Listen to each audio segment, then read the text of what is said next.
And then everybody's going to find their talent. Everybody's got to find their contribution. Some people are like, they're like loudmouths. They just kind of like to talk, and like when they, that's kind of like my thing. I'm like a teacher, but other people, it's going to be one-on-one, or it's going to be about creating art. It's going to be about turning your story into poetry.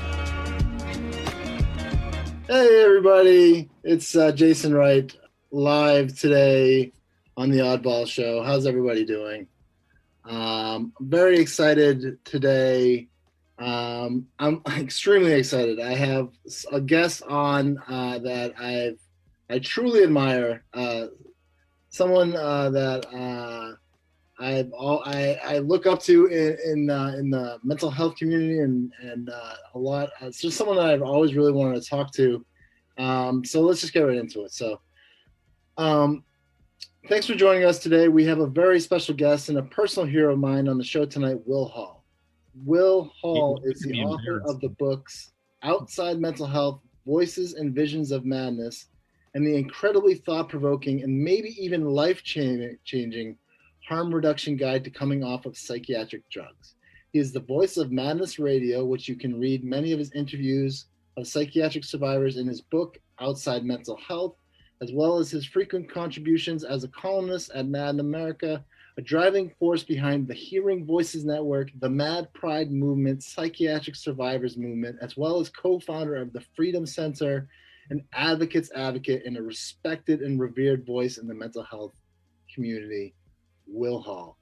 Will, welcome to the Oddball Show. You're making me totally embarrassed, man. That's quite it's really sweet. Thank you for the intro, Jason. And I really admire you, man. You're an up and coming voice in this whole scene too. So I'm really excited to be here, and it's great. All your creativity and putting yourself out there. You're leading the way, man. Let's change the culture. Let's change the society. Let's do it.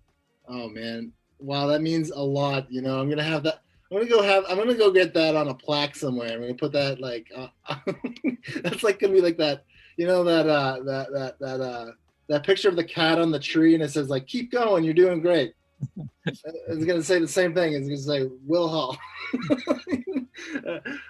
So let's talk about your work, because this is really good. This is really a very interesting time in my life right now that you're on the show, and I'm sure there's many people like me right now who are wondering, hey, I'm on medication, and listeners, if you're out there, yeah, I have a diagnosis of schizoaffective disorder. I've been on medications for 25 years.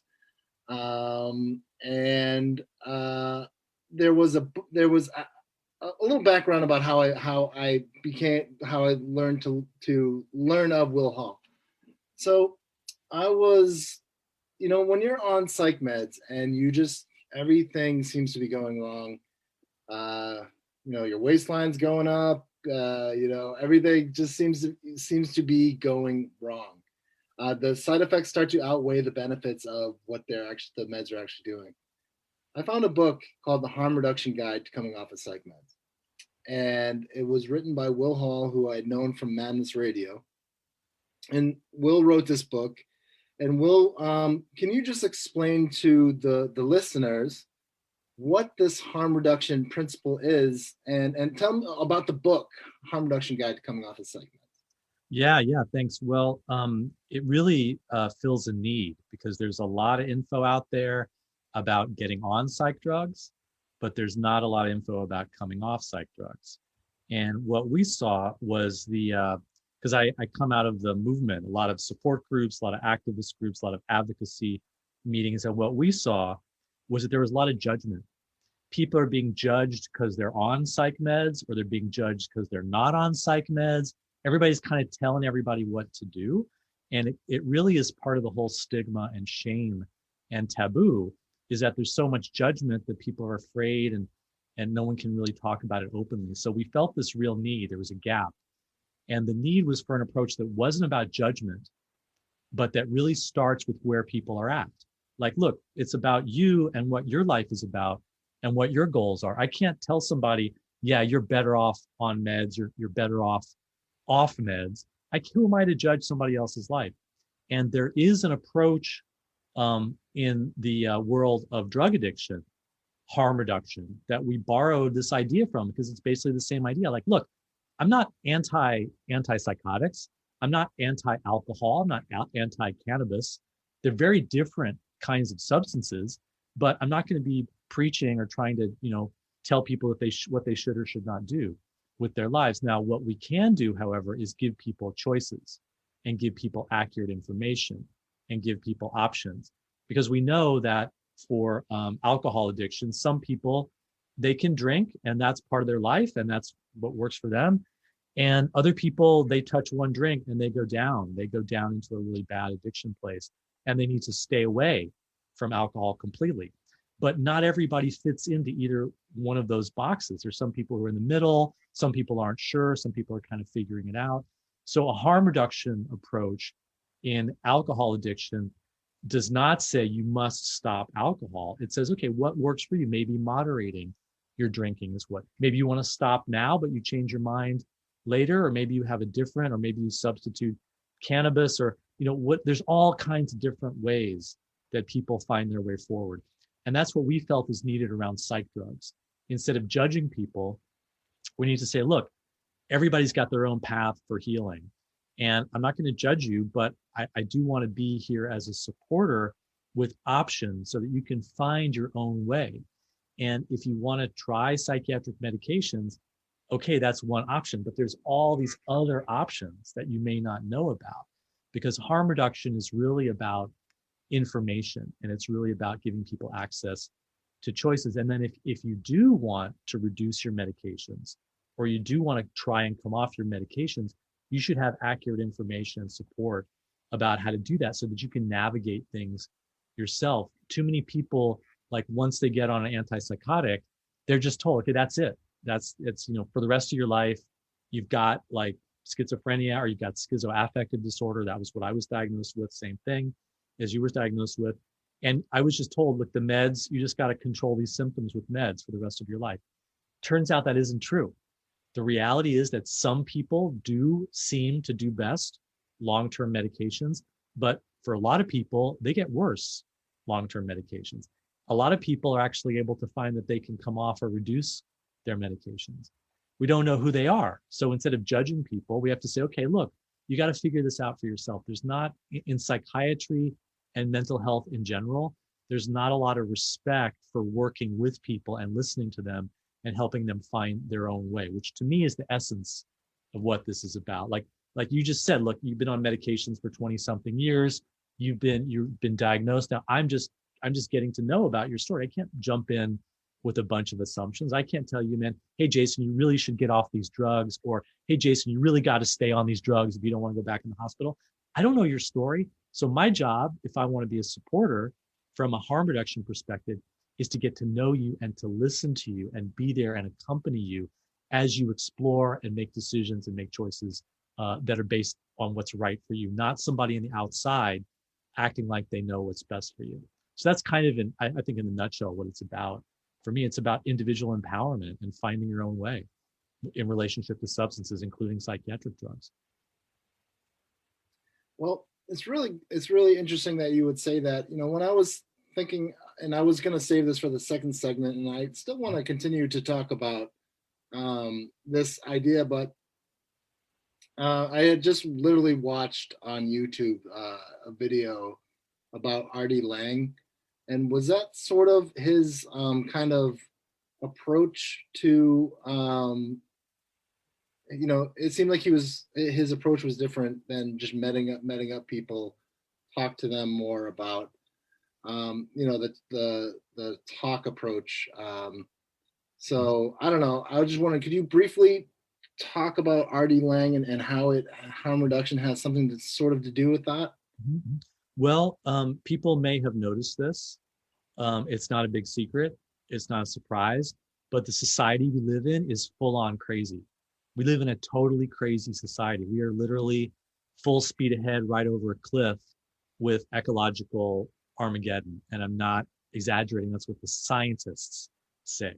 So back in his time, R.D. Laing was a Scottish psychiatrist, and he had the kind of honesty and the intellectual curiosity to really take that seriously. Like, wait a second, there's so much violence in society. There's so much child abuse. There's poverty. There's materialism. There's these incredible wars. I mean, a lot of the time when he was writing the US war in Vietnam was happening. So what are we doing telling people that you're crazy and you should adapt to and fit into and make yourself conform to the society? Maybe it's a little bit different. Maybe some of the people who are identified and diagnosed as mentally ill, maybe they actually are reacting to the kind of craziness of the society that we live in. And I'm all about listening to people. I'm not going to impose a view when I work with people or I'm in a support group.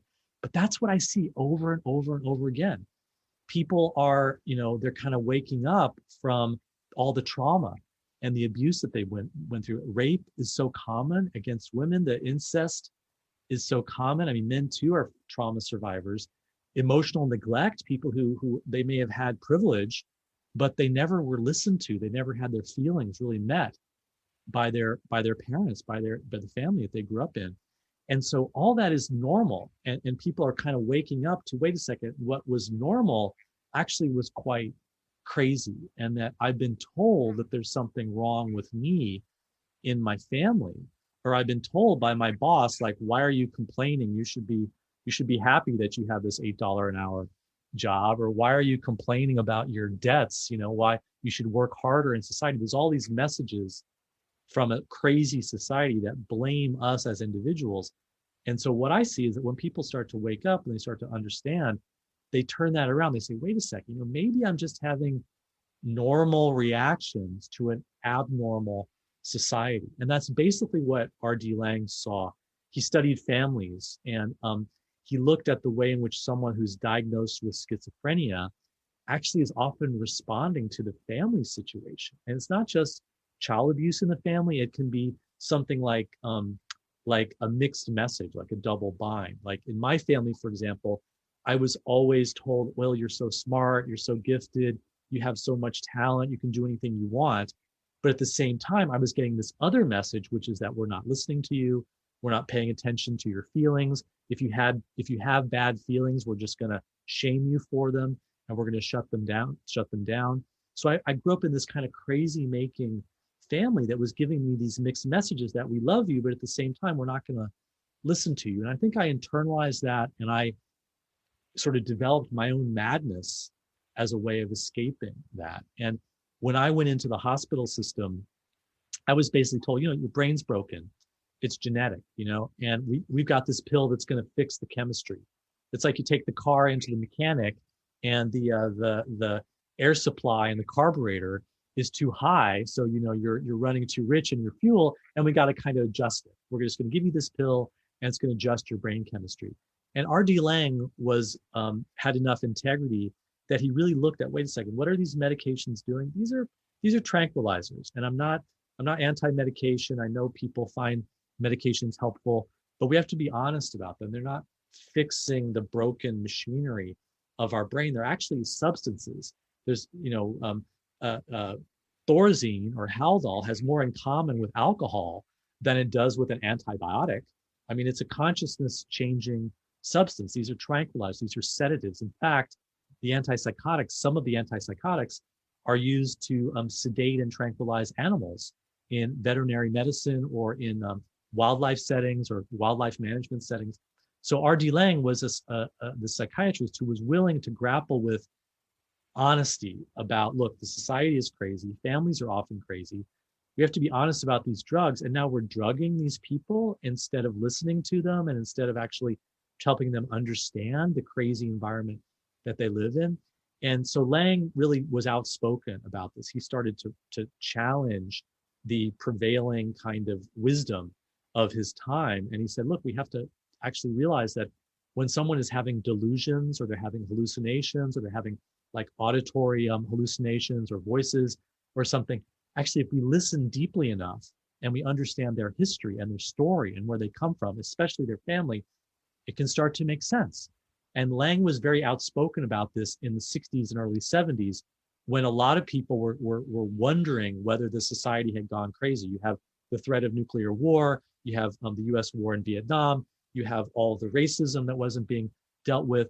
And you also had the women's movement saying, hey, no one's dealing with rape or child abuse or incest.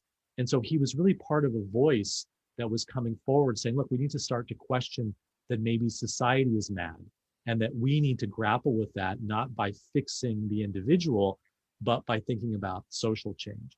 And Lang had the prescience to be aware that unless we make really big changes, that we are going to go off the cliff. We're either going to destroy ourselves with nuclear warfare, or we're going to poison ourselves to death, or we're going to completely dismantle the climate and habitat and basically destroy ourselves ecologically. And he put these things together. He said that we need a revolution within ourselves to be more honest and to grapple with the crazy society that we live in. But we also need changes in the society. And I see this over and over again, Jason. I mean, I see that people, in the support groups, individuals, people are facing poverty. They're facing the fact that they don't have a place to just go and hang out. There's no spare room at their brother's place. There's no extra money. There's no savings that they can take a break from their job. Everyone is being ground down by this kind of hyper capitalist individual exploitation that is going on.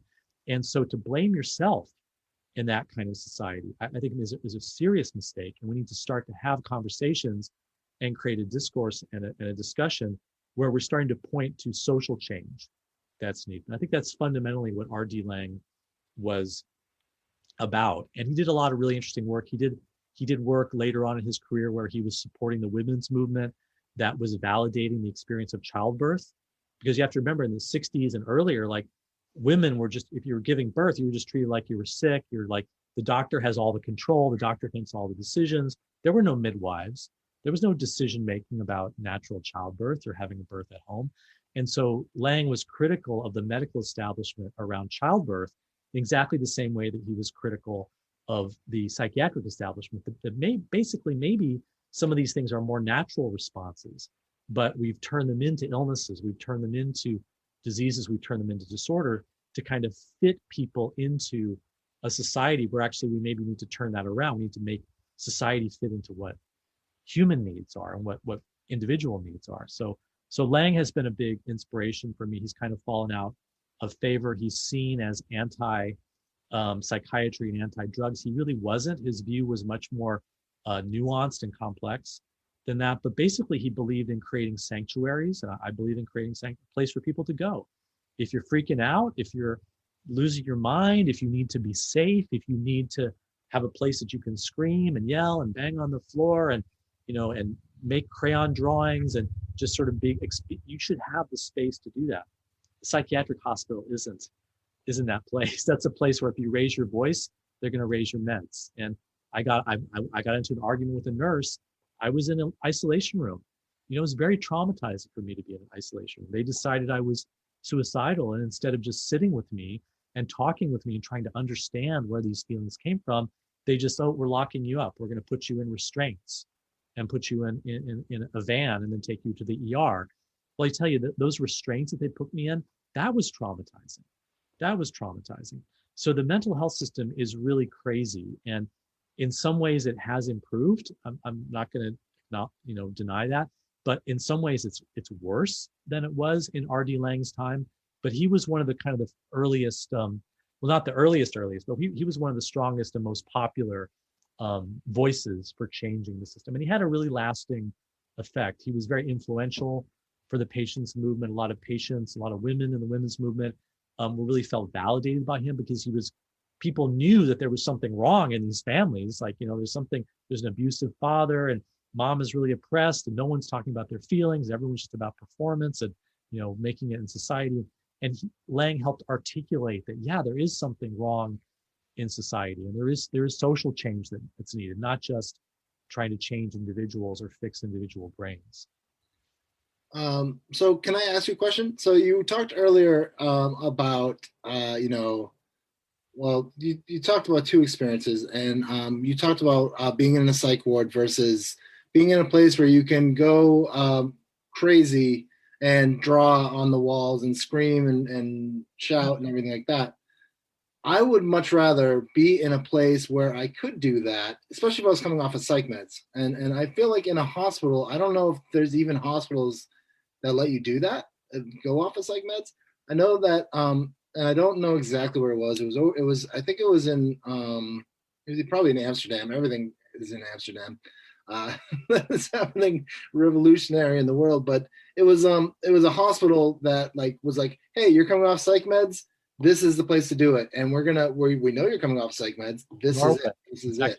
It's actually been, there's a program in Norway where they're creating some alternative spaces. And Norway, yes, Norway.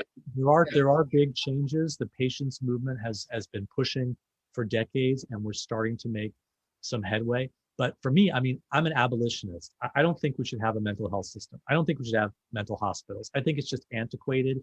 We should have places for people to go, but why go to a hospital? If you want to hang out and have a retreat and be supported to talk about your feelings, do you want to go to a hospital? I mean, hospitals where they put the sick people and they deal with, cardiac arrests and infections, and everybody's crammed in together. And so we need spaces that are alternative, nurturing spaces, but we need it in the community. And that, to me, it says, what's going on in the community? Folks may have noticed, but there's not a lot going on. First of all, we're all in pandemic mode right now. But where are the community centers? Where is the space? Where is the time? Everybody's working 2 jobs, 60 hours a week. Where do we even have community? Community is such a completely misused word. Like 10 people on Facebook is a community. No, it's not. It's community is people having time. You're seeing each other face to face. So if we really want to deal with emotional distress, I don't even want to say mental health anymore. We really want to just deal with anxiety and panic and terror and trauma and people freaking out and having visions. And we have to have strong, healthy communities. And if we're going to have strong, healthy communities, guess what? You can't do it under ruthless capitalism. Just not going to work. So if you are interested in mental health advocacy, get involved with political change, get involved with making big changes in our economy and our society and our democracy, because that's how we're going to take care of people. Good example is suicide. I mean, it's a terrible example, but basically whenever unemployment goes up, whenever there's an economic crisis, the suicide rate goes up. Of course it does, because people's livelihoods are at stake. So guess what? If you want to have the suicide rate go down, you have to have things like guaranteed employment, guaranteed income, universal basic income, housing as a human right, places that people can fundamentally get their needs met in society. We live in the wealthiest society on earth. I'm in California. It's the wealthiest part of the wealthiest society. We can afford this. We don't have to put so much money into the military. We can change our priorities away from consumerism. We can start meeting basic needs, and then we can start helping the whole world. And if people think, oh, that's crazy. Well, actually, if I had told you that, in March, there was going to be a pandemic and that everyone was going to stay home voluntarily and all the businesses are going to shut down, you would say that's insane. Well, it happened, and people did it because of social solidarity. If we had the leadership, we had a movement, people would do that to deal with climate change. We could have a climate strike. We could have climate stay at home. We could reorganize our whole society. We could go through that disruption. And then people say, well, Will, that's fantasy. That's pie in the sky. Well, wait until we start hitting the wall with climate change. How much child poverty do you need in the United States? How much chronic homelessness? How many people do you need in prisons before we start to really wake up that we need dramatic, huge changes? So for me, I'm a mental health abolitionist. I fundamentally believe we need to meet people's needs by transforming the community. That's my vision. So you're saying that a healthier community, where a government or just where people are treated more with respect, are given fair treatment and better jobs, and basically treated justly by their government and just in general by human society, would in effect cause a positive change in the world. Oh, dramatically. I mean, that's I think that we need to start to look at. I mean, especially among young people, the suicidal feelings among young people has gone up dramatically. All the mental health indicators, anxiety, depression, have gone up. Is that because their brains are broken? Is that because they're on Facebook too much? No, that's because they're growing up in a very terrifying society where they're looking at their adulthood and their old age being literally what the scientists say could be the collapse of civilization. If that doesn't make you panic, then there's something wrong with not panicking. Right. So I think that we're right at the beginning of this, but people are starting to make the connections that mental health is not about pills and doctors. It's about the society, and it's about the culture, and it's about whether society is worth waking up in the morning. For people want meaningful work. If you don't have meaningful work, if you don't have a meaningful contribution, then yeah, you're gonna be depressed. If you feel like your dreams have been thwarted. So there's things that we can do on a social level, and it's not about like big government. And government is really there to help kind of rebalance the society. If we just had society and capitalism doing whatever it wanted to do, you would have child labor. You'd have kids being exploited, and so the government says, "Oh no, we don't have child labor. You have to have rules." And what if we had some additional rules? Oh, sorry, no homelessness. Sorry, no poverty. Everyone has guaranteed housing. Everyone has guaranteed. We can do that. We can afford that as a society. We can manage. But the problem is politically. Do we have the will to do it politically and through democracy? And every single every single indicator of mental health that you want to look at, it has roots in social, political, economic, because that's where people live. People live in society. So you're under all these pressures. And so that's basically what I think we need to be talking about when we're talking about mental health. So well, if someone wanted to get involved with, say they wanted to simply get involved with an advocacy movement that would affect change, in a larger scale, or just in general, if someone who's never advocated before, never did anything, what is a good small step for someone who's never really spoken up? Well, this is the beauty of the psychiatric survivors movement, and this is, I think, the genius of the psychiatric survivors movement. And we really got it from the women's movement. The women's movement, the feminism in the 60s and 70s, really what taught us this. It's about telling your story. It's about getting your voice out there. It's about really starting to talk about your reality. And that's the beginning. If you can really dig in, and you're going to find shame, you're going to find stigma, you're going to find, a lot of blocks. Like, can I really, I mean, Jason, I applaud you for just putting that out there, man. I'm on meds. I'm diagnosed with schizoaffective disorder. I'm thinking about coming off. What am I going to do? That's the society we need to live in, where people have the courage. And to me, that's really where the movement is, and then everybody's going to find their talent. Everybody's got to find their contribution. Some people are like, they're like loudmouths. They just kind of like to talk, and that's kind of like my thing. I'm like a teacher, but other people, it's going to be one-on-one, or it's going to be about creating art. It's going to be about turning your story into poetry, or it's going to be about, showing up at the meetings and doing the volunteer work and connecting. I like a model where people go to the meeting for getting out the vote. You're trying to get this candidate or that candidate. You're trying to get Bernie Sanders. I was a big Bernie Sanders supporter. And you go to the meeting and everybody goes around and you raise your hand. You say, yeah, my name is Jason. My name is Will. I'm here. I'm diagnosed. And then you come out, and then all these people are like, wow, they've never heard that before. And then someone comes to you in the break and they're like, hey, I'm diagnosed too, but I would be too afraid. That's the movement. Yeah. That's the social movement. That's really the heart of it. And then it just goes from there. It goes from there. Hey there, all you mammals and Martians. This is Prof from The Oddball Show. If you've been tuning into our preposterous podcast and like what you've been hearing, why not pop over to iTunes and leave us a review? iTunes not your thing? Well, then come on over and follow us on Spotify, Stitcher, Google Play Music, and Buzzsprout. Learn more about who we are at oddballmagazine.com and jplineproductions.com. Link up with us on Twitter, Facebook, and Instagram. Send us a tasteful yet inspiring postcard, or just give us a holler in your nearest CB radio, good buddy. On behalf of Jason Wright and myself, thanks for listening to The Oddball Show, and stay tuned. Well, that makes me feel good. Now, I'm looking at two people in this Zoom call.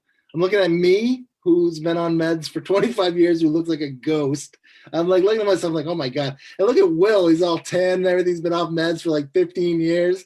And I'm looking at myself and I'm like, oh my God, I look half dead. And like Will over here is like brimming with life and talking about how great everything is. And I'm thinking like, oh my God, like I gotta get like Will Hall. Oh, man. Do not do that, because there's a lot more behind the scenes when it comes to Will Hall. I deal with a lot of shit, man. I deal with I deal with suicidal feelings. I have my demonic voices. I have a lot of stuff going on. Well, I just your story is, I front mean, really well. I front really well. Okay. So well, don't yeah, idealize not really well. But your story, I mean, going back in, I mean, what I'm saying is, I mean, they're seeing us on Facebook. They'll hear us on the podcast. Yeah. But if you don't know Will's been Will. The reason why I'm saying this is because I'm currently on medications, and I've been on medications for a long time, and it's deteriorating my body. I can tell it. And Will was willful enough to get off of meds so long ago, and created this huge educating movement about harm reduction. And that's why it's so cool, and it's cool, but it's sad at the same time, because it's like, and I'll just be honest with you, it's cool because you did it, and it's sad because I don't think I could do it. Wow. Well, okay. So that there's a lot in there, but let me just say to you, man, to me, what recovery and health is about, it's about creativity. It's about making a contribution. And so, yeah, different people have health problems, but the fact that you are putting yourself out there and creating this podcast and doing the magazine and doing what you do, to me, that also is a role model. That also is showing the way forward, because that's what I want everybody to do. Whether they're on meds, whether they're not on meds, it's their choice. So with what you said, I mean, you said a couple things that were really important. One, you said you noticed that your body's deteriorating. And you also said you start to feel like the negatives outweigh the risks. And that's probably one of the first things that we have to do with a harm reduction approach to medications. We have to be honest that these drugs are toxic and they have serious side effects. And I'm not just talking about dry mouth and the occasional headache or nausea. I'm talking about you can lose memory capacity. You can lose your ability to read. You can use your sexual response. You can get serious heart condition. You can get diabetes. You can have brain injury and brain damage, tardive dyskinesia. So that isn't told when you're put on meds, especially if you have an experience like psychosis or schizophrenia or schizoaffective. The way that they see it is like, oh, wow, man, what you're going through is so terrible that we can basically give you anything and it's going to be better. But it's not true. It's a trade-off. And so I can't decide for you, like, what is the level of trade-off, but I can tell you that you can start exploring it.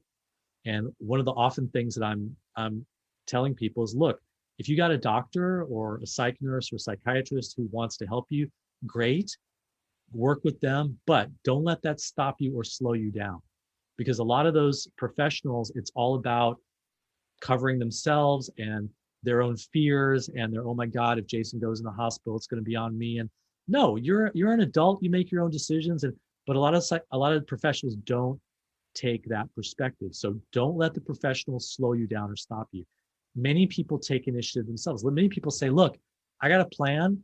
My partner's on my side. My family's on my side. My friends are on my side. And then you go into the doctor and you say, look, this is what I want to do. And you don't take no for an answer.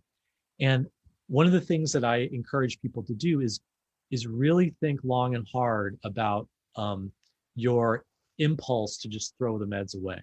Because I get that impulse and I understand it. And I'm not going to tell you that it doesn't work, because sometimes people do just throw the meds away and they've got terrible side effects and they're just like, I'm done, and they throw them away. But especially when you've been on the drugs long term, you're talking 20 years, brain changes. It's like imagining being on super powerful coffee every day for 20 years, or being on alcohol. If you're on serious alcohol addiction, you cannot just throw the alcohol away. You have to think about the withdrawal effects of it. And sometimes the withdrawal effects, especially on like the benzodiazepines, can be life-threatening. So one of the biggest withdrawal effects from the antipsychotics is that they can cause psychosis. So think about that for a second, that we're giving people drugs that cause the thing that we're giving them the drugs for. So that's very, very tricky, because often someone comes into the ER and they're in a psychotic state or a so-called psychotic state. And then they do an interview and they realize that the person went off their meds. They went off their antipsychotics. And then the doctor says, oh, well, of course, you just need to stay on your meds. No, actually, the problem is that you went off too fast and the drugs caused the psychosis. So the solution to that for many people is to go slow. So what I often see people doing is that they say, okay, I'm going to make a 10% reduction. I'm going to make a 25% reduction. I'm going to make a 5% reduction. I'm on 100 milligrams. I'm going to go to 95 milligrams. And maybe you can get a pharmacist that'll cooperate. Sometimes people get pill cutter, or they can use a liquid version. And then they notice, okay, 5%, I didn't notice anything. 2 more weeks, a month. Okay, I'll go about it. Now I'm down 10%. You've been down 10% a month. You don't feel anything. 6 weeks, I'm going to go down 20%. 20%. Now, wham, now you feel something. Now you're starting to withdraw. Now you're in the driver's seat. You really need to start to work with becoming familiar with your reactions or responses, because I don't care how good your doctor is, they can't look inside of you. There's no x-ray or stethoscope or, scope exam they're going to do in your brain to find out. You have to say, look, this is too much for me. I can't do this. Or, okay, I'm going to ride it out. I'm going to deal with these withdrawal effects. And the name of the game is, for a lot of people, finding a substitute. And, Jason, you probably already have your own toolkit of what does Jason do when he gets anxious? What does Jason do when he gets lonely? What does Jason do when he gets, suicidal, or when he starts to feel overwhelmed and you've got to start building that toolkit. And often people need to do that before they start the reduction. And part of the toolkit is also having support. If your wife is against you coming off, if your parents are against you coming off, if your neighbor is against you coming off, if your doctor is against you coming off, if all of your friends are against you coming off, it's probably going to be harder to come off. But if you do the work to get them on board and you say, look, I've got a plan, I've got a plan B. If I start to get anxious, I'm not just going to ring up the doctor. I'm going to start to deal with some tools for dealing with my anxiety, like talking about my feelings, or yelling in the car. I do a lot of yelling and screaming in my car. Going into nature, exercise is a good, having connection with other people, having a loving relationship, having some contribution that you can make in the world. All these are ways of dealing with anxiety that don't involve medications. Do you get taught them in hospitals? No. Does your doctor teach you? No. But you may need to develop those as an alternative. And then just slowly start to introduce more of those alternatives and less of the medication. And what people find is that their emotions start to come back. You may think of yourself as a super chill, under control person, but you start reducing your meds, you realize you got a lot of anger. And then you realize, wow, I got a lot of good reason to be angry. Part of which I've been on these meds for 10, 15, 20 years and no one told me, and now you got to deal with your rage. Now you got to deal with your anger, and you got to deal with your grief, and you got to deal with your loneliness, and you got to deal with your sense of loss. I mean, I was on disability for 15 years, Jason. That took a lot out of me. It really held me back with my school, with my career, with my life. I was under this, I'm a mental patient. Something's wrong with me. I just need to be collecting a disability check. And I'm grateful for that check. And I support the disability system. And I'm glad that there was housing subsidy for me, because I needed that space and that time, but not 15 years, man. I maybe needed it for 4 years, maybe 3 years. And I needed some kind of alternative, some kind of bridge. I didn't get any of that. So there's grieving involved as you start to come off. But the basic message that I give to people is, get some information about your medications, get some support for considering coming off, find out what the medications are for. Like some people, it's a sleep is the issue for them. They take the medications because every time they would, go into a sleep deprivation thing, they would go into their manic state. Well, you got to learn how to deal with your sleep. If your paranoia is why you were taking the meds, or the suicide, find out ways to work with that without the meds. And then slowly start to come off. But I tell you, man, even 20 years, 25 years, I'm doing a PhD at a university in Netherlands. And we did a survey of about 3,500 people who tried to come off, and about 2,000 who successfully came off of antipsychotics and their meds. And we searched through the data, and we looked for people who were on antipsychotics for more than 25 years. And they're there. We have about 65 people who were able to come off. I've met people who were able to come off after 25 years on antipsychotics. I bet some of the people who are listening to this know people, or themselves or someone in their community has come off. And if you have come off, sometimes you just go hide. You don't want to be involved with mental health. You don't tell the story. Yeah, I was on antipsychotics for 25 years, because everyone's going to be afraid of you. It's because there's so much stigma. But there are people out there. So Jason, no one can predict what your story is going to be. You have to figure it out. Maybe you start to come off, you come off 10%, you come off 25%. Maybe you're now at 50%. Whoa, it's a roller coaster. You got a lot of emotions. How do I do? But you're doing okay. And then you decide, I want to just stay at 50%. That's my goal. I'm not going to go off completely. That's the harm reduction approach. We don't judge people. Maybe you go for it. Maybe you're able to get off completely, but oh my God, your life is such a roller coaster. There's so much intense emotions. You can't do your podcast. It's too much. And then you decide to go back on, but you go on a much smaller dose. Now, the end result is that your life has improved. You're taking less medications. You feel more in control. You've got maybe some less of the side effects. So the whole harm reduction approach is not about being on meds bad, being off meds good. It's about how do we meet somebody where they're at and help them improve their life by having more empowerment. That's the heart of it for me, is being able to make your own choices, your own decisions, rather than some doctors saying, you're schizo, you need to be on these drugs forever. No, let me figure that out. Let me come to that through my own process of exploration. Wow.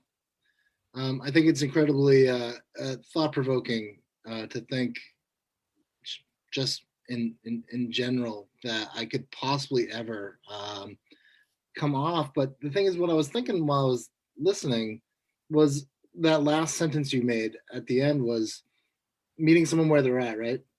Yeah, I mean, basically what it sounds like is maybe there is a point of needing medication, but maybe there's a point of knowing exactly where you need to be on meds, instead of some people are just way too over medicated. And I work as a peer support specialist, so I see a lot of people who are in the grips of mental health. They're having a tough time, and I think I'm in recovery from that. But I mean, of course, I still have difficulty going to a restaurant, Will. So let's just say we're not saying I'm 100% here, but or a concert, you don't want to see me at a concert. And I have a hard time sometimes in public myself. So yeah. So I guess what I'm getting at is, I lost my train of thought. Okay. Well, let me tell you this. Let me tell you this. You're saying it's hard to imagine yourself coming off meds. It's hard to imagine because, well, two reasons why. One, I'm sure there's going to be a part of coming off meds that is just like totally terrible, like just a total terrible moment. I know that if I miss a med for like a day, or even for an hour, like if my supposed to take my Vistral at 5:30 and I take it at 7 o'clock, wow. You know what I mean? So yeah, there's a dependence that comes, because if you get hooked on an addictive drug and you don't take it, you don't have that caffeine in the morning. Yeah, you get the withdrawal. It's the same principle. Absolutely. That's information. You don't want to just stop taking it. You want to maybe come off gradually because it's overwhelming. But yeah, it's not. I mean, a lot of people. There are people that are like, it's easier. Usually it's people who haven't been on very long. Yeah. They haven't been on a very big dose. They haven't been on multiple meds. But yeah, I mean, a lot of people say, well, I decided to go through the withdrawal. I was suicidal for a while. I was really massively depressed. I couldn't get out of bed for a month. People report that 6 months. They're like, look, I'm just gonna, and they start to get a little bit of an indication. I feel a little bit better today. I feel good because I feel like it's detoxing. I feel like and they get kind of like signposts on the way. And if you have those, then you make the decision. But it's up to you, because if you decide, you start to come off, you're like, man, this is horrible, I want to stay on. That's your journey. That's your process. I'm going to support that. But maybe it's finding the right balance, and then once you're on that right balance, and then maybe it's trying a little harder to go a little lower. One of the things is that I'm worried about is, I have a lovely family, a wife who's gone through my whole family has gone through so much, having to deal with dealing with, I don't know, let's see. Yeah. Well, let's see, I'm 40 now, and my family's been dealing with my mental health since I was 15 years old. So there's been multiple hospitalizations and stuff like that. And shit hasn't always been gravy, for real. Yeah. So, God bless my wife for being with me. She's an incredible support, but at the same time, I Yeah. don't want to be like completely terrible around someone when I'm coming off of meds. So how Totally. do you how does the family deal with something like this? How does the family deal with Yeah. someone knowing someone's willingly going through, I mean, hey, they're going through hell coming off these meds. Yeah. Well, I mean, I would say let's all talk. Let's get together and talk. You and me, and if I was doing counseling with you all or peer support, I would say invite your wife in. Let's talk about it. What are her fears? Because the reality is that again, it's not an individual thing. Mental health crises happen to communities. It's like an explosion and the blast waves go out. The people who are close, the family members, people at coworkers, friends, all of us get affected. And when someone is in a hospital, that can be traumatic, you Big know? time. So medication it doesn't just help the person who's taking the meds, it helps the people around that person to feel safer, like, oh, they're safe, they're taking their meds. And so having those deep conversations and getting everybody on the same page, because one of the things that's hardest is when there's a power struggle. Like the son wants to come off, but mom and dad don't want them to come off. And then it's not about meds, it's about power and are you going to listen to me and are we equals here? So you want to kind of really bring everybody in who can't, I mean, ultimately it's your body and your consciousness and your choice. So I totally respect that. But if you're concerned about the impact that it's going to have, then I would say let's talk, because your wife might say, well, I'm willing to sacrifice a little bit, but I'm not willing to sacrifice this much. Like I really need you to be there for childcare. And then you would say like, well, what if I need to take 2 weeks off? And then she would say, that's okay. And then you would say, well, what if I need to take a month off? She's like, oh, a month's too long. And then you go from there. And then going in, like, look, I'm going to tough it out. I'm going to show up for my family. I'm going to show up for my children. But if I need to take 2 weeks off, I've got that in my back pocket and then I can lean on that. But then if I start to feel like that's not enough, maybe I need to increase my meds again. Yeah. So conversations like that, but everybody's got their own process. I mean, some people it's about family. Some people it's just flat out economics. Like they just cannot afford to take time off of work because they're going to go down. They're going to live in their car. So yeah, keep taking those drugs, man. If that's what helps you get the paycheck to stay right off the streets, then yeah, let's figure out some other ways to help you improve your life and improve your health. And then the meds maybe is step 4. You got these other steps before that, So that's again harm reduction approach. Yeah, harm reduction, right. Now, say you're on an antipsychotic, a mood stabilizer, and like an anti-anxiety and like a side effect med. I'm just saying. I'm not saying it's me. First of all, it's terrible. It's like say you're on you're on a med for your mood. You're on one for your voices. You're on a med for whatever you're on for. Does it make sense to just take one down and then keep the other ones, or does it make sense to take them all like down like at the same time? Good question. There's people right now saying, well, my drinking of alcohol is out of control, my smoking of weed is out of control, and I keep getting high on Coke every weekend. Which one should I cut out first? I mean, it's like, who knows? I mean, can you really decide which is going to be? I mean, in a situation like that, my first reaction is like, wow, these are completely quack doctors that are thinking that this drug targets the voices, this drug targets the anxiety. It's like you come to the doctor and you're asking for a tool and they're looking at their toolbox and they're thinking, yeah, I got a lot of tools. Hammer, hammer, hammer, hammer, hammer.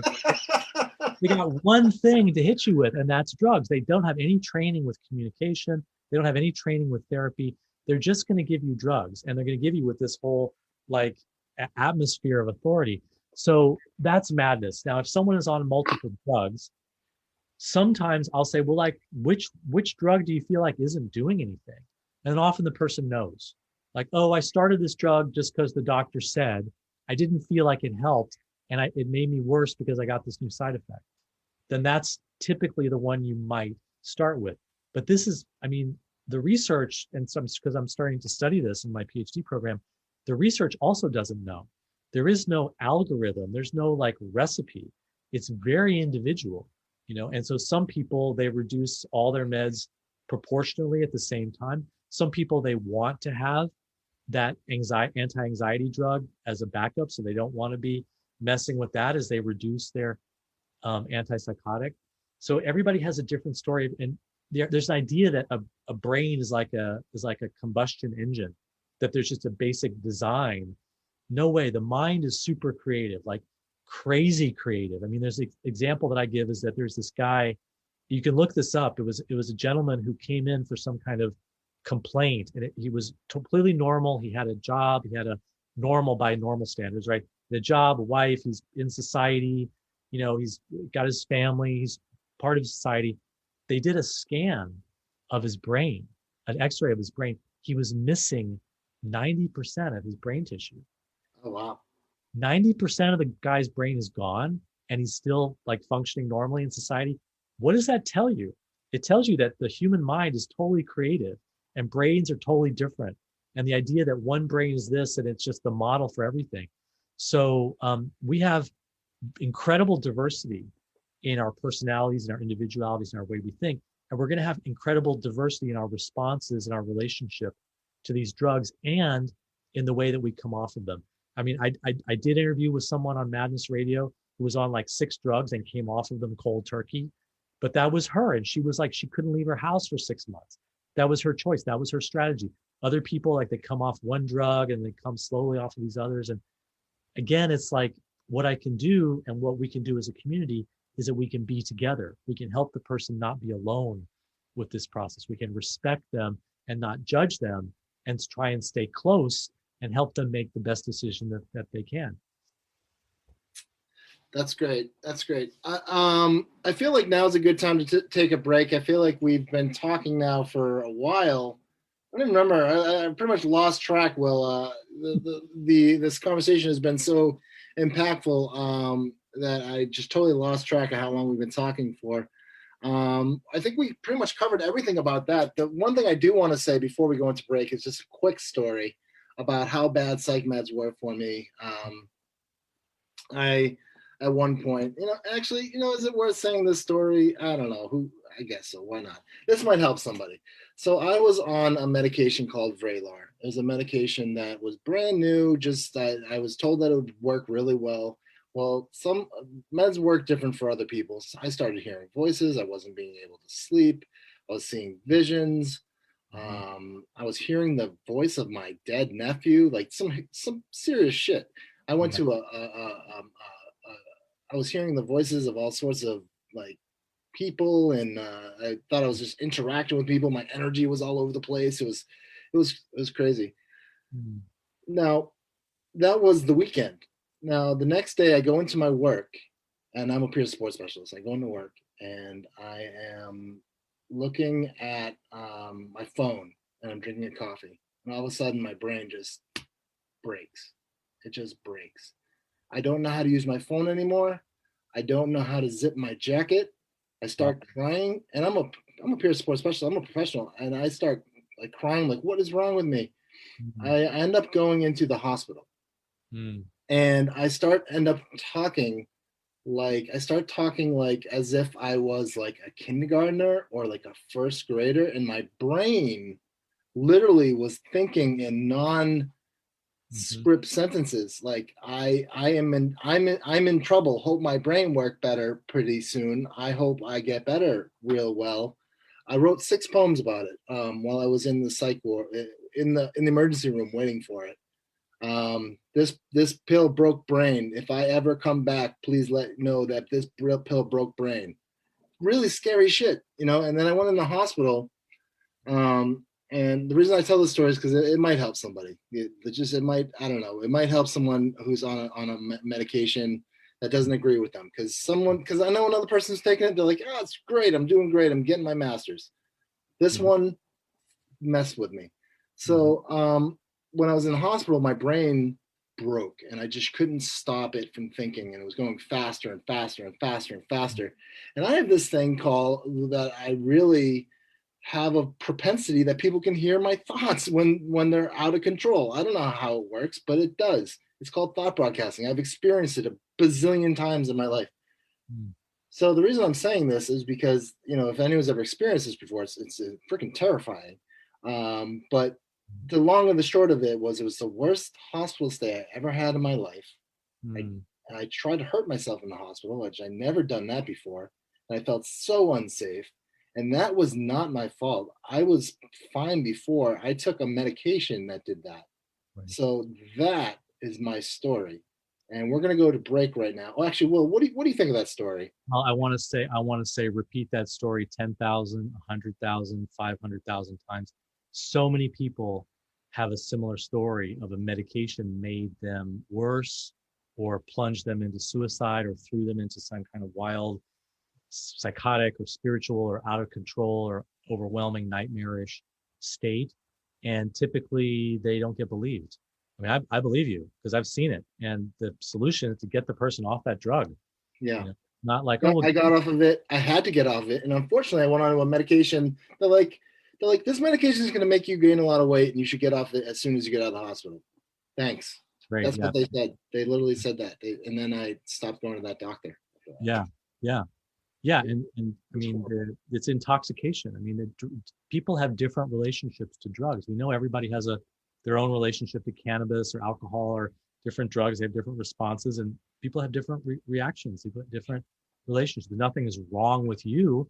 It's just this: you introduce this drug into your body, and you have a response, and you need to respect and honor what your body is telling you. Yep. And whatever the reason was to take it in the first place, it's a very heavy duty, super risky thing to take an antipsychotic. You want to start with other things. If you're having problems with voices, don't start with an antipsychotic. Try and understand what the problem is and try and get some kind of alternatives in place. These are extremely dangerous, very toxic drugs of last resort. In my ideal world, they wouldn't even exist because we would have alternatives and sanctuaries and places that people could stay and people that would have time to support people. But the big problem is that the person gets blamed rather than seeing that the drug is the problem, and there's no alternatives. Well, you know why the person gets blamed, right? Is because they start acting out of character. They think all of a sudden they're, what is character, right? But whenever it happens, it's like this person's starting to act strange. They're acting off of their baseline, whatever you want to call that, but they're acting not themselves, whatever that means. And then all of a sudden, people push you towards the hospital, push you towards the medications. They push you away from, from, I don't know, exploring it and more like just get it out of it, get whatever it is out of you, get rid of it, rather than being curious about it and what's this about. And we live in a digital world where people are on their phones all the time. That baseline is being quantified. Everyone has a digital signature of this is how much time you're online. This is the kind of things you look at. This is your sleep patterns. As soon as that goes off, that can start to throw a red flag. Oh, this person's having a manic episode. This person is depressed. This person. So we're moving into the normal baseline is actually going to be technologically surveilled. We're moving into a world where normalcy is actually measured and then enforced in this through the language of compassion. And we want to care for people, but actually it's all about control and promoting drugs as the only option for people. And that's not a world I want to live in. That's not the direction I want us to go in. I want someone starts to act off of baseline. Something's going on. There's a reason. And maybe they're having a food allergy. Maybe they moved into an apartment with black mold. I don't know, but something, maybe memories of childhood abuse came up. I don't know what it is, but you don't just say, oh, you fit the criteria for schizophrenia. Hey, we have a solution. It's this antipsychotic. Just like if you have a fever, you take this drug to bring the fever down. If you have psychosis, you take this pill to bring the psychosis down. Sorry, that's not how the mind and emotions work. People freak out for reasons, and they're often very, very good reasons if you can get inside their reality with them and start to explore, like, what is going on? Why is this person going through this? So this is a great time to break. Well, I think while I'm breaking real quick, I just want to. I feel like I think the second segment we should go into I'm going to tell you about when I first started taking meds, and then we'll go into that segment, and then we'll go into maybe how you started taking meds and what was going on with you at the time. But I want to show everybody who's listening, you got to get this book. It's called The Harm Reduction Guide to Coming Off of Psychiatric Drugs. Will Hall, you can get it at Will Hall, willhall.com, willhall.net. Yeah. Both. Hold on, I'm going to share I don't see it. Totally free to download.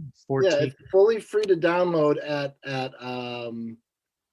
Will Hall's website. You gotta check this out. It's fully free. There's another. You can also get not only Harm Reduction Guide to Coming Off of Psychiatric Drugs and Withdrawal, which is a valuable, invaluable thing to read. It's a free book download. So I mean, if you're on meds and you're struggling, at least check out this book. It might help you out. And it's just an interesting way of looking at it, that you're not tethered by meds. And a lot of people just think that they're just totally, that it's just that once you're on meds, you're on meds. And I think that's, so check out willhall.net, and you can get his book, Harm Reduction Guide to Coming Off Psychiatric Drugs. So now I'm going to shift gears for a second, and I'm going to talk about what's going on with Oddball Magazine. So this is what's going on with Oddball Magazine. Let's see, on Friday, we'll start with Friday because this is a Monday. Friday, we had the podcast with artist advocate Lloyd Kaufman, who's famous for Toxic Avenger. That's available. That's available on all of Apple networks, on Buzzsprout, on Stitcher Radio, iHeartRadio, all those things. We also had a poem by Barka Shaw, and we had a comic strip from Jeffrey Fallon, The Secrets of Skinny People, and also we had a poem by Lori Rosen with artwork from Paul M. Peterson. And on Friday, we had our awesome column, Wise Words with Bruce Wise. On Thursday, we had Janet Cormier's Bamboozled No More. This was a good one. On Thursday, we had feedback with Lizzie Von Teague, as well as The Underground Garden of Liza's Isis. You got to check out these poems. They're all our columnists. And then we had a great poem by R.K. Singe. That's pretty much what's going on with us. If you want to learn more about us, you can check out oddballmagazine.com, and you can also check out our new Oddball Foundation. We are hard at work bringing the Oddball Foundation to light. It's advocacy through art, helping out and creating supportive communities through mental health advocacy. And if you would like to donate, you can donate at our website, and you can also check out the Oddball Foundation, where we have our mission statement, where you can read all about what our mission statement is, why we created the Oddball Foundation, and everything that goes on into creating our Oddball Foundation. A lot of cool stuff. And then also upcoming November 30th, we are going to be doing our free workshop called the Future No Future workshop, presented by Oddball Magazine. And that's going to be on Monday. That is free to the public. Just got to buy a ticket so you don't Zoom bomb us, and we know you're coming and you don't Zoom bomb us. So that's November 30th. So check out what's going on with Oddball Magazine, and we are back with Will Hall. Will. Yeah, great. Hey, how's it going? Great magazine, man. Great initiative. Thank you. Yeah, it's a labor of love. There's a lot of good stuff going on. There's a lot of community, a lot of artists, a lot of poets, advocates, photographers, musicians, comic strip writers. A lot of people put together the magazine. It did come from, well, actually, this is a good segment. So when I was 15 years old, same time when I started Oddball Magazine, I was dealing with a couple things. What people would say is childhood trauma, right? I was bullied a little bit, picked on, sure, dealt with this, dealt with that. But what ended up happening was what ended up happening to begin my med journey was my dad had read a book called Driven to Distraction, and he thought, look, this is you. Look, oh my God, this is you. So at the end of the podcast today, I'm going to read a poem I wrote the day I was Ritalin, and that was the day that everything began. The day that I was given a medication called like Ritalin, literally speed to a 15-year-old. Ended up when I got it so I could, because I thought I had ADHD. I don't know. I didn't know what it was. I was like, ADHD, sure, yeah, I have it. They're gonna give me this pill to help me study for math class. Yeah, okay. Yeah. And unfortunately, that, at the same time, there's other drugs involved, but the fact is, it all starts with a chemical, and then they say, you don't have a chemical imbalance. And I feel like you don't have chemical imbalance until you add chemicals in your body. So when you're adding any chemical to your body, then now you have a chemical imbalance. Right. So tell me a little bit about your story about, okay, so I was 15 when I first started my med journey. Were you around that age when you started as well? No, that was so I'm a little bit older than you. I'm 54, and I think I kind of dodged the bullet on that because the cultural shift wasn't quite there yet in terms of medicating children as much as they're medicated today. And I should say that I'm pro-choice about medications. I'm not pro-choice about medicating kids. You shouldn't medicate kids. And not at all. No, and I understand that parents are in trouble, and parents are face really difficult support, difficult challenges, because kids can be really hard to deal with when they have so-called behavioral problems, but the kid doesn't have a choice. So that's a complicated issue, and I'm sorry that happened to you, because Ritalin is speed. It's oral speed in pill form, wrapped in all these messages that it's a pharmaceutical. But Adderall is the same as amphetamine, and Ritalin is just a stimulant. So for me, when I was 15, I was definitely having a lot of emotional, behavioral struggles and difficulties, and I called it depression. But looking back, it was trauma. I mean, I was dissociated. I was stricken with shame. I was shut down emotionally, and in a family environment. I love my parents. I don't blame them, but it was neglect. There was no like, you have an emotion, we're going to support you around your emotion. There's no like, oh, you have a deep emotional need, we're going to help you meet your deep emotional need. It was all much more superficial and control. And my parents were both really big trauma survivors, so they just had, their plates were full with their own emotional problems and chaos, a lot of chaos in the family. So I had, at 15, I was definitely having a lot of struggles, but it wasn't until I think 23 that I started on meds. And, I was struggling, and all I knew was that this is my depression. That was the word that I learned to call it. I had been in therapy. No therapist had ever really been able to connect with me. So I went to this place called the Bay Area Depression Treatment Center, and my therapist gave me a referral to a doctor. I went into the doctor, and the very same meeting with the doctor, he gave me a free sample of Prozac. And I started taking Prozac, and Prozac was like everything I wanted a drug to be. It was like the best cup of coffee I'd ever had in my life. I mean, I was so happy on Prozac. I was just happy, and I got high on Prozac, and I got manic. I was having a manic reaction on the Prozac. And at the time, I think this is more known now, because if you look in the black box warning and you look on the inserts it'll says that a manic reaction is associated with Prozac. And we know that's true of all the antidepressants.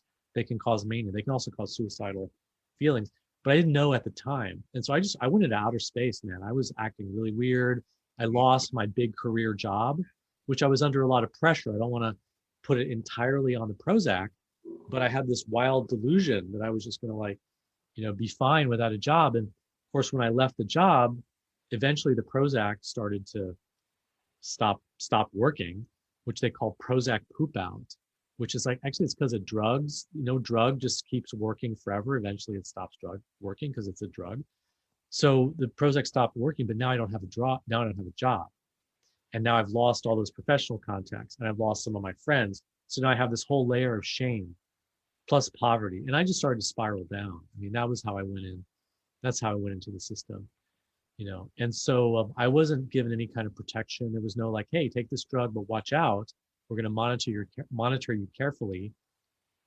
I thought that I was, I had a chemical imbalance. I thought that I met the criteria, and I thought it was a good thing. I mean, I was like, great, I'm going to take this drug. They're going to find it. They're going to find out. They found out what's wrong with me. They're going to fix it.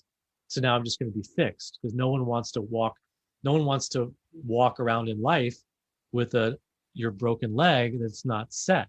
You want to get your leg set so it can heal. So I thought I was setting my broken leg. I was doing the responsible medical thing. And then I just continued to spiral down after that. I mean, I eventually I was so down that I was in a really deep, dark, altered state. I would look out the back balcony of our house, and I thought I saw all these people watching me, and they would all drop down. Oh, wow. And I would see rats running around, and I was so afraid of my roommates that I would go in and out of the window because my days and nights were so backwards. Looking back, there was a lot of shame, a lot of hiding. And I would go into a cafe, and this was all in San Francisco. I'd go into a restaurant or shop or something, and I would people could know what I was thinking, and they were trying to hurt me, and they were tracking me, and I thought that the devil was trying to communicate with me through a postcard, and so I was in really bad shape. But try different meds, try new meds, and then eventually I just got swept up into the psych system on grounds of, well, he's suicidal, and we were protecting. No, they weren't. I mean, if someone's suicidal, you care for them, you listen to them, you sit with them. You don't put them in restraints and then put them in a emergency room. That just added to my trauma, added to my overwhelm. And I learned what a lot of people who have suicidal feelings learn: don't talk about it. Don't talk about your suicidal feelings with professionals, because they're going to lock you up. That's the opposite message. We should be sending the message that there are safe places to talk about your suicidal feelings, that you're not going to be punished or locked up. And if they had said to me, like, look, Will, do you want to go to the hospital? Do you want to be in a safe place? I would have considered it, but there was no collaboration. There was no respect. There was no empowerment for me. And for trauma survivors, choice and control and empowerment are really crucial, because that's what you lose when you're traumatized. When you're violated in trauma, whether it's abuse or violence, you lose choice and you lose control. And so regaining it, even in small ways, is really super important. So the system just re-traumatized me. And again, harm reduction approach. I mean, I work with people. I have people in my life, they choose to go into the hospital, or they end up in the hospital, they have a positive experience. So I respect that. But basically the hospital system is like a broken product. It's like if you were selling chainsaws that, 9 out of 10 times the chainsaw works perfectly, but 1 out of 10 times the chain snaps off and slices someone's arm off, you would get that chainsaw off the market. 10% risk of major injury is too high, So the risk of hospitalizations traumatizing people is too high. The risk of these drugs is way too high. They're broken products. They're not safe products, even though some people can use them safely. Some people do find benefit from them. We have to start promoting alternatives to these. Yeah. So I know we've been talking about this a lot, and this is a very passionate subject, but I just want to, to the listeners, to people with mental health issues, this is where I'm gonna make a blanket statement. They say that people with mental health issues will live a shorter life than someone who doesn't have a mental health issue. I'm going to challenge that and say, I think it's not because of the mental health issue, but it's because of the psych meds and the health issues that cause the problems that cause from the psych meds that cause a shorter lifespan. I think that you can live a very good life and have bipolar, depression, schizophrenia, schizoaffective, OCD, ADD, whatever. I think that these medications, unfortunately, are slowly killing people. And I know that's really dramatic, but I truly feel like when you see statistics of mental health survivors versus people who've died much and who've become statistics from being a mental health statistic, I really do think it is not the I don't think it's the mental health. I think it's the causes. I think it's the cure. I think it's the cures that are causing the people to die early age from diabetes, from metabolic syndrome, from all these kind of things. I was walking around with a Zyprexa belly, which is like a beer belly, but it's a Zyprexa belly. It's literally, you have it from antipsychotic meds, because they just pack on the pounds. Yeah. I'm not saying that I'm totally anti-med because I have to take meds. I have to say that I hate medications because I have to take meds. But at the same time, I'm talking to you, Will Hall. I'm going to work 40 hours a day. I'm sleeping at night, and I'm doing all the right things. Yeah. Possibly because of those meds, possibly because I've learned how to adjust. But what I'm looking at is that there's just I don't know if listeners realize that there's a statistic there that say that if you have a mental illness, you might live 20 years less than someone who doesn't.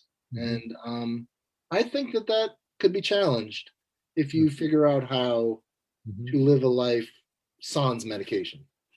Yeah, I mean, there's a lot of evidence that the medication is really the driving factor in that lower life expectancy, but there's also suicide, there's other factors.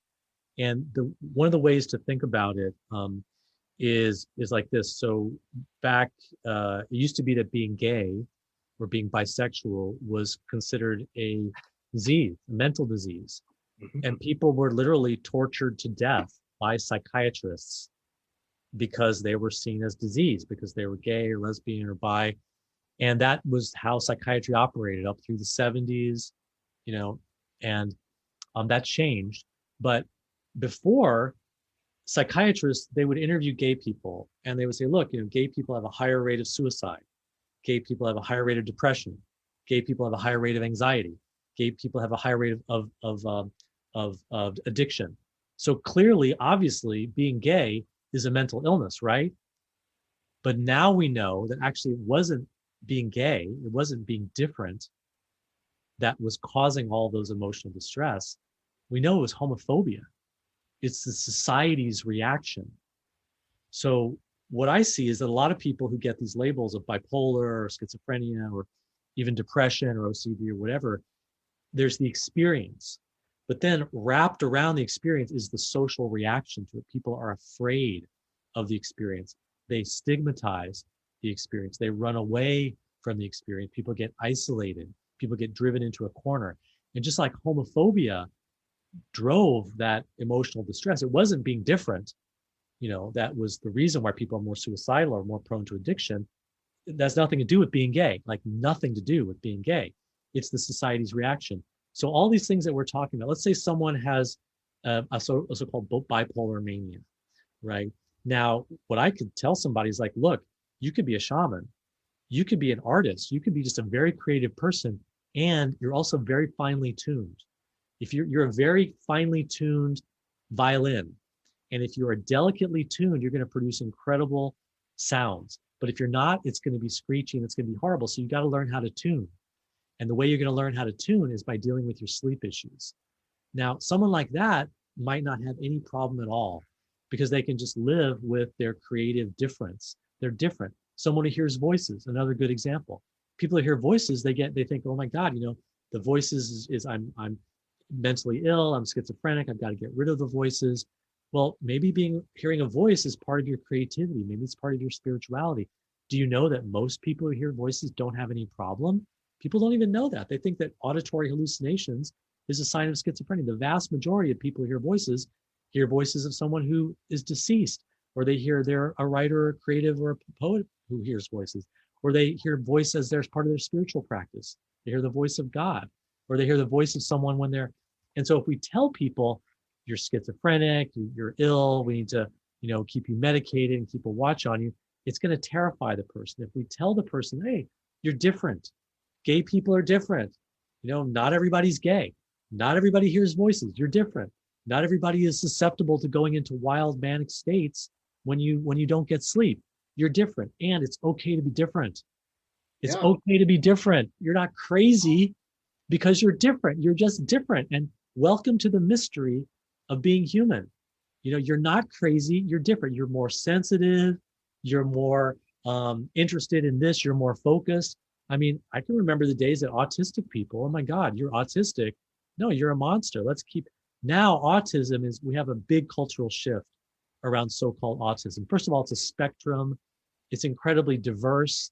And basically the autistic community is saying, hey, wake up. I don't have to make eye contact. I don't have to follow your cues. I don't have to be interested in the stupid stuff that you're interested in when you're making small talk. I'm my own reality over here. I don't make contact. I focus on stuff. I get really obsessed with certain kinds of things. I act weird. Get over it. Get used to my difference. That's exactly what the gay community said. We're here. We're not going away. Get used to us. We've been, and guess how much success the gay community has had? Tremendous success by saying we're not going away. We're not disease. We're not going to change. This is who we are. We want society to fit for us. We don't want to change to fit into society.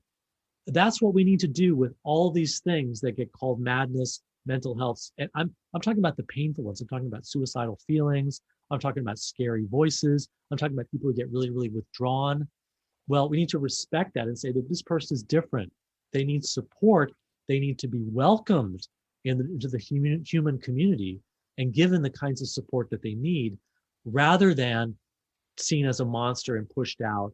Society needs to change. We need to be able to have people say, yeah, I hear voices and I'm going to work with you. I'm going to be your friend. I'm going to be in your community. I'm going to be part of your, I sometimes have suicidal feelings. Get used to it, because for me, living on the edge and taking risks and being 100% dedicated. Do you know how many artists will tell you if they don't create their art, they're going to kill themselves? How many writers tell you, yeah, I sit down to write every day because if I didn't, I would shoot myself? That's normal for some people. And we need to accept that you can be normal and have these abnormal experiences. We need to accept that it's okay to cut. I knew somebody, I'm just thinking specifically of one person because I know many people who cut. She was cutting really intense scars, really scary scars. That was her way of dealing with the domestic violence with her boyfriend. And hey, that's okay. If you want to cut, people tattoo. They got people tattooed all over their arms. Why are you judging someone for cutting? And then you go into a tattoo parlor, which is basically an electric blade slicing into your flesh. And we need to really rethink how we see normalcy, because we made a huge mistake with gay, lesbian, and bisexual people, and a huge mistake with trans people. We tortured and murdered so many people just because they were different. Being left-handed, people used to be beaten and forced to use their right hand because they were left-handed. And now it's like, we wouldn't even imagine that. And we're slowly getting to a point where we can't even imagine, most of us, I hope, where we can't even imagine judging people because they're gay, lesbian, or bisexual because they're trans. That's where we need to go with these so-called madness, mental health difference, because, so many of these experiences are just absolutely can be welcomed if we make the society change. If we understand that creative people, like how many creative people go through a huge push, they write that short story, and then it's like they give birth, and then boom, now they're in a deep depression. He just dropped his killer album, and now he's suicidally depressed because he's never going to be able to make another album. And he's suicidally depressed, and he's suicidally depressed, and he stays with it. He goes down, he stops eating, or she, or whoever it is, and they do it suicidally depressed. And then one morning, my next album. And we know that depression can be part of a creative cycle.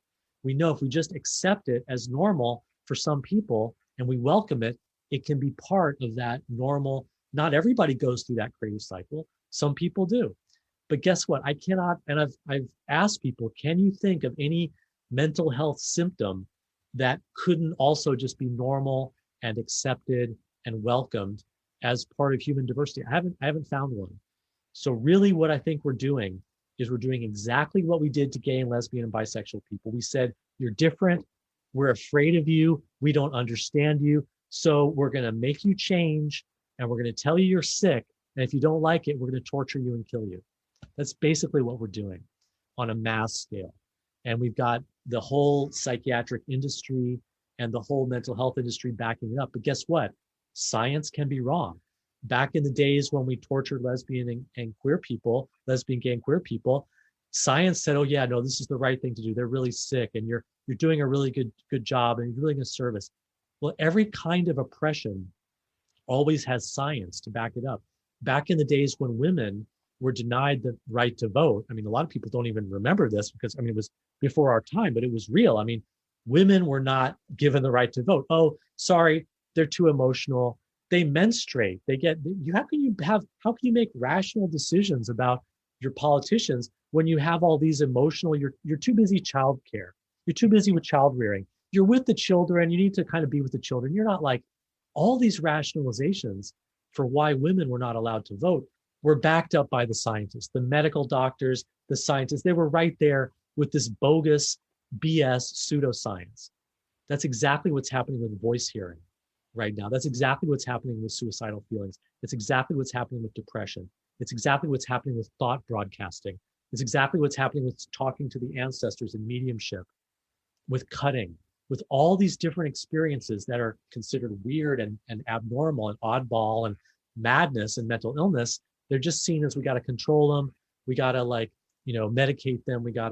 And it's completely wrong. And I really think we need a complete revision of our total understanding of so that's why I'm an abolitionist. Let's just abolish mental health. We should have learned our lesson around homophobia, because the whole society went along, well, the doctors say, the scientists say, let's just oppress all the lesbian and gay. We should have learned a lesson.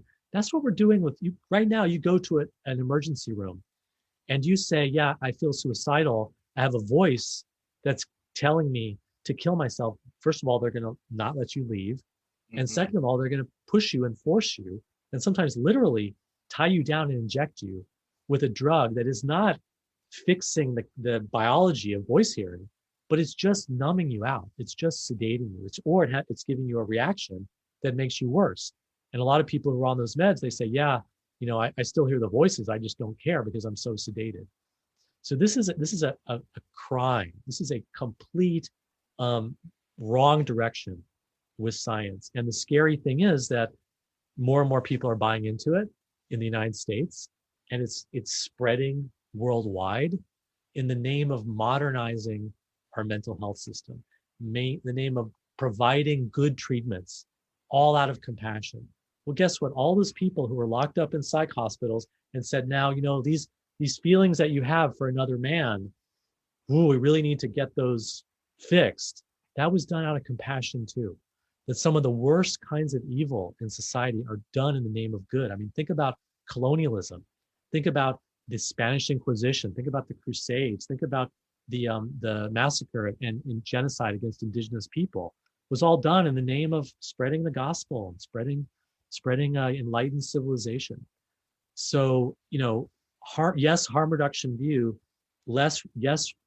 respecting people where they're at with their substances.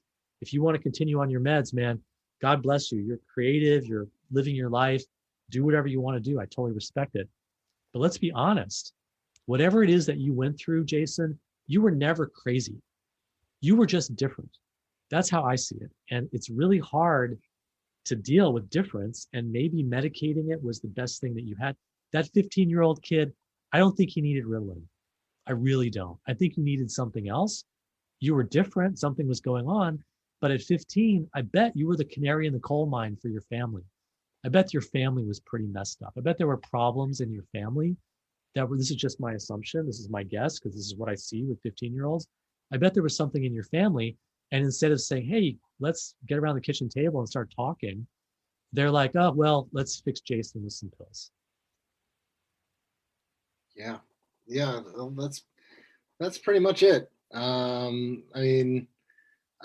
there's so much we could talk about from peer support to the MAD movement to everything. There's two things I mean, first of all, we need to close off. We've been talking forever. I could talk to you forever. You're like the guru that I need in my life.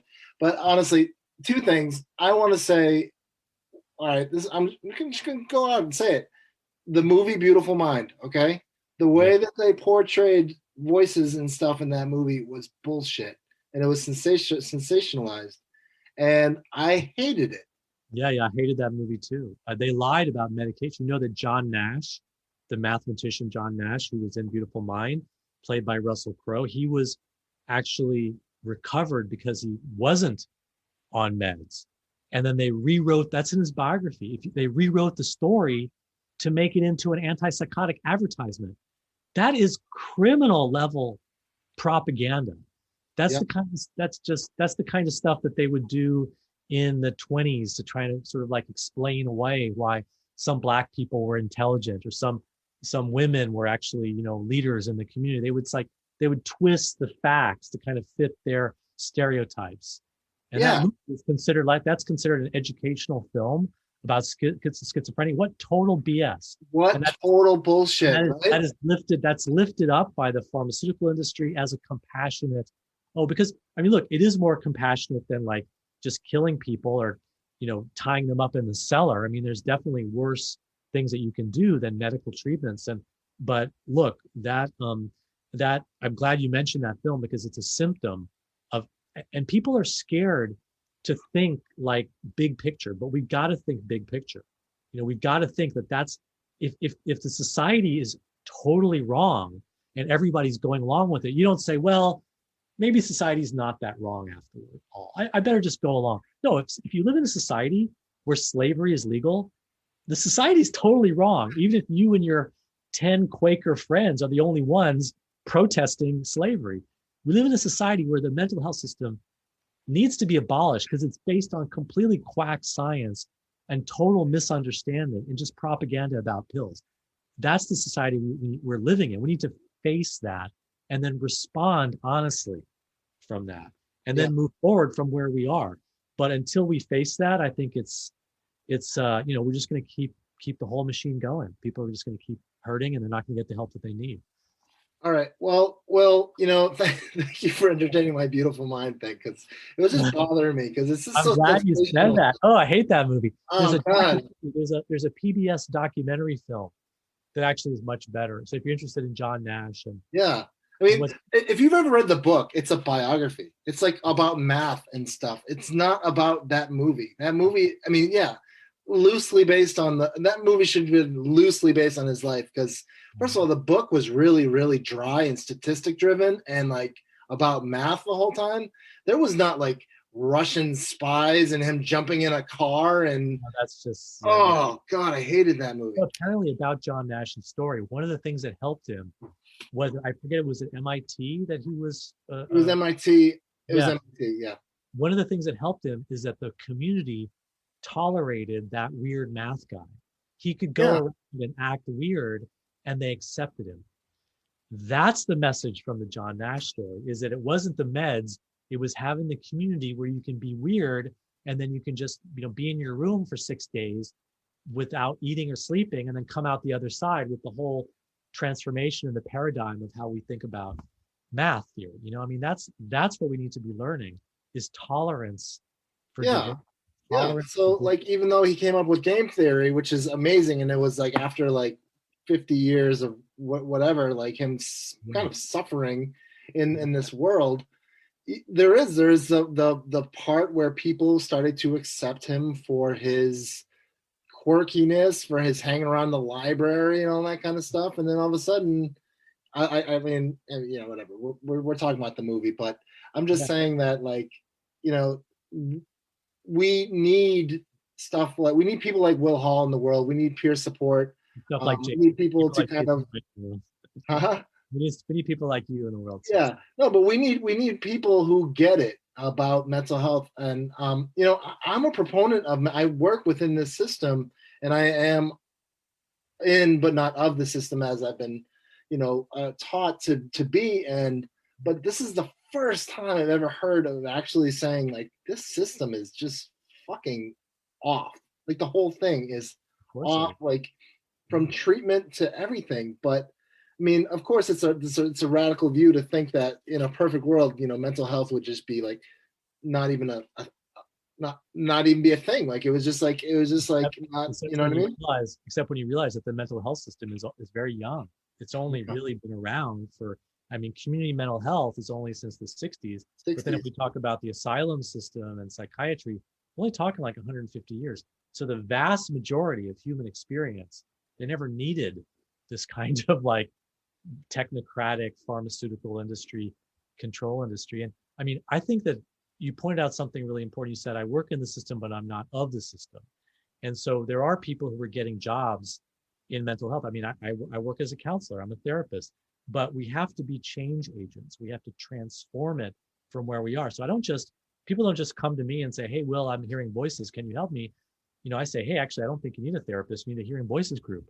Maybe you should write about your experience on Mad in America. Why come to a counselor? I'm always trying to build the community dimension of recovery, because I'm not telling them that the problem is inside of their head. But the reality is that there's a gap.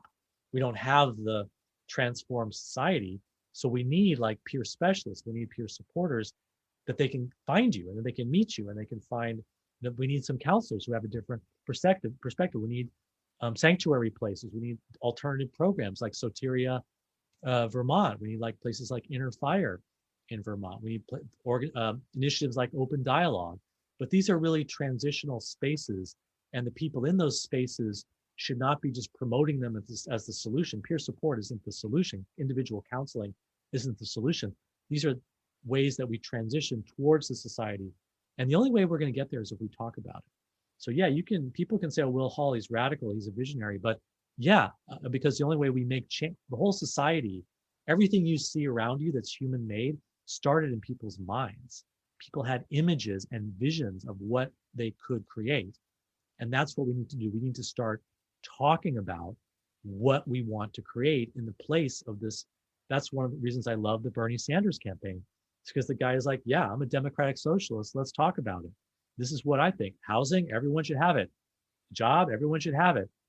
No poverty. Sorry, everyone should have healthcare. It's called the Universal Declaration of Human Rights. People should read it. That's the society that's the conversation that we need to have. And we need to include mental health as part of that conversation. What kind of society we want to live in? Ecological sustainability, we can do it. We can reinvent it. We just had a massive pandemic shutdown that dramatically slowed the economy. If we can do it for the pandemic, we can do it for climate change. We can do it to reorganize our society around mutual aid and away from capitalism. We can do it, but it takes talking about it. It takes envisioning it. It takes pushing it. It takes meeting about it. It takes getting serious about what kind of society we want to live in, rather than, oh, I don't really know, and I'm just kind of depressed. I just want to avoid it, and it's just what's on Netflix. And I do that too. Queen's Gambit, it's awesome. Queen's Gambit is very good, Will. Oh, there you go. Yeah. But we got to start coming out with our vision of what kind of society we want to live in. Well, I am so thankful that you came on the show. It's been such a wonderful couple hours. I feel like we've been talking for like 2 hours now, and it's been just a great conversation. You are a great guy. Listeners, you have to learn to know Will Hall. There's a couple things you check out. Madness Radio, check out Mad in America. We didn't even touch the topics of everything that I wanted to talk to Will about. We could talk so much more about his articles in Mad in America. We talk about, he's been doing Madness Radio for like 12 years. You started the Freedom Center. There's the Hearing Voices Network movement. There's a lot that we could talk about, but if you want to just learn a little bit about Will, read Outside Mental Health. Not only is there's personal essays of Will's, and there's also like some real OGs in here, like Oryx Cohen's in here, and Leah Harris is in here, and Sarah is in here. Sarah David Dow, she's been on my show, and just some really great stuff. Outside Mental Health. Voices and Visions of Madness. Download it for free. Download it for free if you don't want to buy You it. can download this for free. You Okay. can. Okay, so you can download. All right, so this my first page got ripped off, but this is the harm reduction guide right here. And you can also get Outside Mental Health for free, both on willhall.net. Check out Mad in America for more of Will's articles. We didn't even talk about the article that you wrote in June about defund the police, which was amazing. And I'll just say one thing. If you are a mental health expert and you have if you're having a mental emergency on your if you have a mental emergency, call 911 on your voicemail, just consider changing that. That doesn't really help anyone. And if you want to really learn more about that, read Will Hall's article was in June on Mad in America. So yeah. Get the police out of mental health. Police should not be in mental health, and this is starting to change around the country. Now, the question of who should be in mental health is another question, but clearly the police have nothing to do with responding to mental health calls to 911. And the therapists that put, if this is an emergency, hang up and dial 911, and they just do that to cover some legal fantasy that they're going to get sued. But you don't want to be spreading the idea that calling the police or going to the ER is safe, because it's not. Let's be honest. It's not and safe. in the article, it details about 10 examples of how it was not safe for someone to get a wellness check by the police. So once again, Mad in America, Outside Mental Health, Voices and Visions of Madness, and Madness Radio. Will Hall is all over the map for mental health advocacy, abolition, really, which is awesome. And I'm just gonna, if I could, I would shake your hand if I could. There we go. I'm shaking your hand. Too, man. Yeah. Zoom shake. Yeah. I'm gonna close off with what were you gonna say, Will? I just want to give a shout out to Oddball Magazine, and make some donations, y'all. They've got the Arts Foundation, and really worthy cause. And Jason, you're modest, but you are blazing the way, and you're showing the path, and you're the voice that encourages other voices to come forward and lets other voices make it a little bit easier to come forward. So thank you for your work, Jason, and all that you do, brother. Thanks, Will. Man, that means a lot. I'm going to close off today with just a lot of gratitude for Will Hall, but I'm going to read this poem. It's called Jagged Thought 122. Heroes are born in the fire, and I wrote this about May 3rd, 2016. So that was during the dumpster presidency. So that was May 3rd, 2016. But it's more about just what you would say madness in general. So Jagged Thought 122. Heroes are born in the fire. Every tempered word is heard. Flocks of free birds and four-letter words full of expletives and sedatives, medications and libations, mounting frustrations. Place your bottles on the mantle, see how much you can handle. Take a psych ward stay, regress back to your last one. Take your shoelaces away and out by 9 like the last one. Write with a magic marker, not a stilo, they are dangerous. And no belts or drawstrings, let the medications strangle us. And when they take a writer's pen and you have to write with magic marker, you got to go slower, got to write smarter. So you slow your flow so the ink doesn't bleed and smudge. And you write each word slower one by one. I don't need love to push the tourniquet, the medication to silence the mental Tourette's, the sedation of a Ramones song with broken legs. I don't want to live in a pet cemetery. I don't want to live my life again, like Joey said. Caffeine in my bloodstream, my regret is strong like my heartbeat, irregular. Up the Geodone, the risks outweigh the benefits. Using first-generation meds, no cell phones, no cords, milks and juice in the fridge under lock and key. And this is supposed to work for me? I am an independent schizoaffective. I am no derelict. I am the president. I am the karma in the sutures, 13 stitches in my head like no effects. Brain damage or just another piece of the pie chart. Working at the rhythm's the only job I got. The memory of loss goes a long way back, and I sit and await the cold compass. The math of 1 med plus 2 meds got me fed up. Living with the trees, the forest lit up. Heroes are born in the fire, awake and breathe like the grass around the centipede. Up goes your levels, down goes the depression. Balance in the force, Jedis ask questions. Still have wrong answers. Hans flies with an 8-foot dog, and Leia, well, I respect Leia. She stands with us, not the doctors, not the process, the Mannix I trust. Heroes are born in the fire. Heroes walk among us.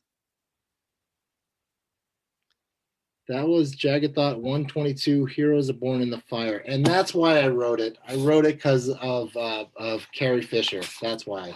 Yeah. She was a super advocate back, before. This was even before she passed. I don't know if she had passed around this time, but did I look up to her. Her story was awesome. So That's what that one's about. That one, the Princess Leia there. In case listeners you don't know, that's Princess Leia's Carrie Fisher. Will, thank you for being on the show, man. 1,000 thank yous, really. I appreciate it. Thank you, Jason. Thank you so much. Hell of a guy, really. Like, oh my God, I could still talk to you. You're great. All right, well, everybody, this has been the Oddball Show. We've been with the awesome Will Hall. My name is Jason Wright. We'll see you all real soon. Be good to everybody. Bye.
Hey there, all you mammals and Martians. This is Prof from The Oddball Show.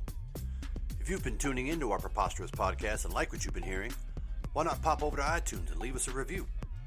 iTunes not your thing? Well, then come on over and follow us on Spotify, Stitcher, Google Play Music, and Buzzsprout. Learn more about who we are at oddballmagazine.com and jplineproductions.com. Link up with us on Twitter, Facebook, and Instagram. Send us a tasteful yet inspiring postcard, or just give us a holler in your nearest CB radio, good buddy. On behalf of Jason Wright and myself, thanks for listening to The Oddball Show, and stay tuned.